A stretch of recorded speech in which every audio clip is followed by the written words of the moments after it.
We reached out to Kyle for his response to your op-ed in Newsweek and to what we anticipated would be your appearance here today. And it was sort of an interesting series of events. His spokesperson, David Hancock, responded first. And then in came a lengthier statement from David Hancock. And then in came a statement from Kyle himself. So I kind of have sort of three responses to go over with you. First came this from David Hancock, one paragraph only. Kyle wishes Richie the best as he tries to reinvent himself and will always be thankful that Richie was honest and sincere when it mattered the most, not just for Kyle, but for America. Okay, so that was number one. David has since added a second paragraph to that. That reads, Kyle thought waiting until the 2-year anniversary of Kenosha to pander to the left with selective storytelling was painfully transparent. But pretending the thugs who attacked him were now victims was hypocritical and unprincipled.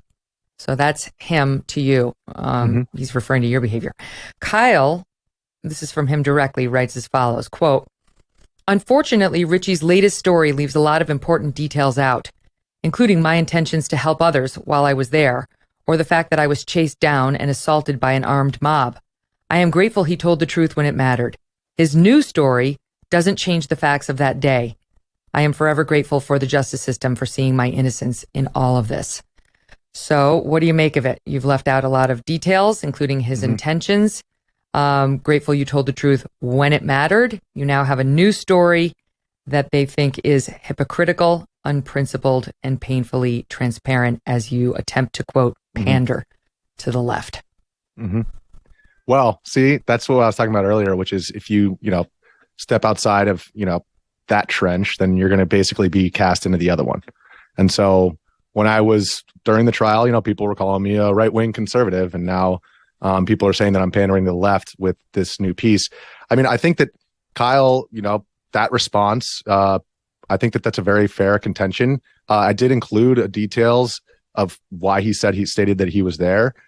He stated, he wasn't an actual medic though. So he was there to help people who were injured, but he wasn't an actual trained medic. He had lifeguard certification. So I'm just as much a medic as he is, having been a surf instructor. Secondarily, I use the word playing cop for a reason. And it's because what I picked up on the moment that I was walking through the streets with him is that he was playing the role of both cop, medic, later on when he had the fire extinguisher, also fireman, but it was like he was playing a role. It wasn't like he was actually really knew what he was doing in that situation.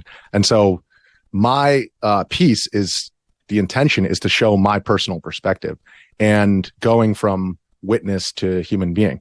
And so, I didn't intend this as a hit piece to Kyle in any way, shape, or form. And in fact, it's I believe more excoriating of the media than anybody else. But that's what everybody focused on. And I wish the best for Kyle. I know that he suffered a lot of trauma as a result of what happened. And I didn't mean to add on to that. But with that being said, I did have to take the opportunity to state my human perspective of the events that night, because I believe that, down the road, it's an important perspective. And I was right there. And what people got from me prior to that piece was me trying my best to play the role of witness. So if people don't like, what my opinion is, that's fine. This is America. I mean, I really appreciate the fact that we're even able to have, like, the fact that we're on this show right now and we're talking about this at such great length, and that we actually even got a response from Kyle, and I'm now interacting with that.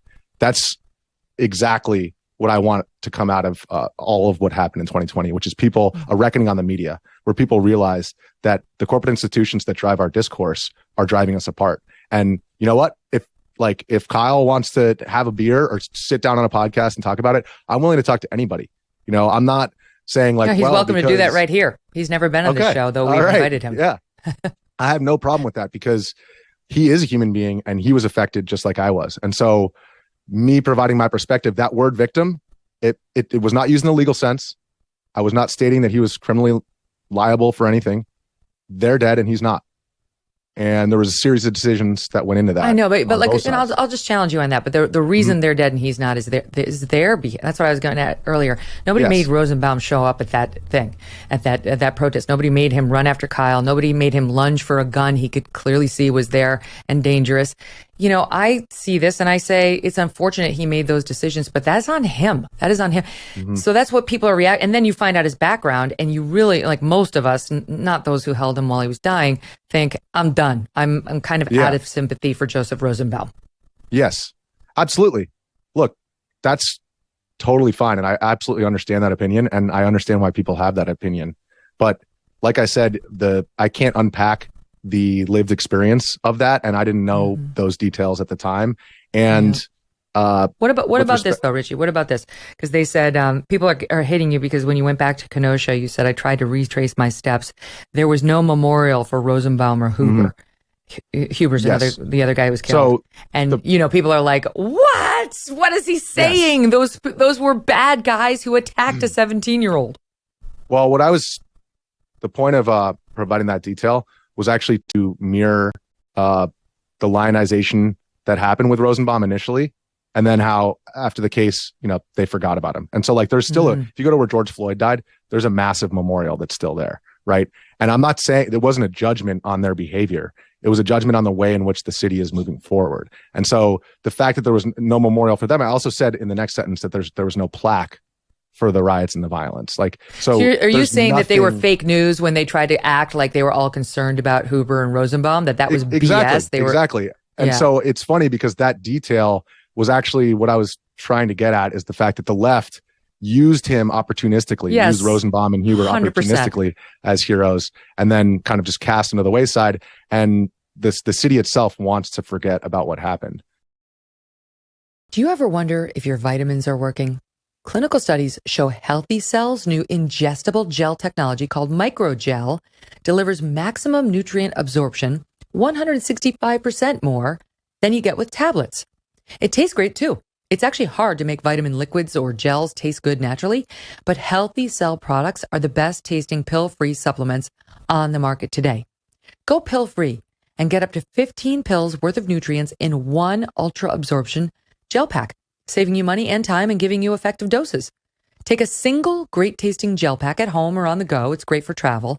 You can mix it into drinks or you can blend it into smoothies. Old-fashioned tablets, capsules, and powders contain synthetic other ingredients like binding glues, flow agents, fillers, and coatings that could irritate your gut.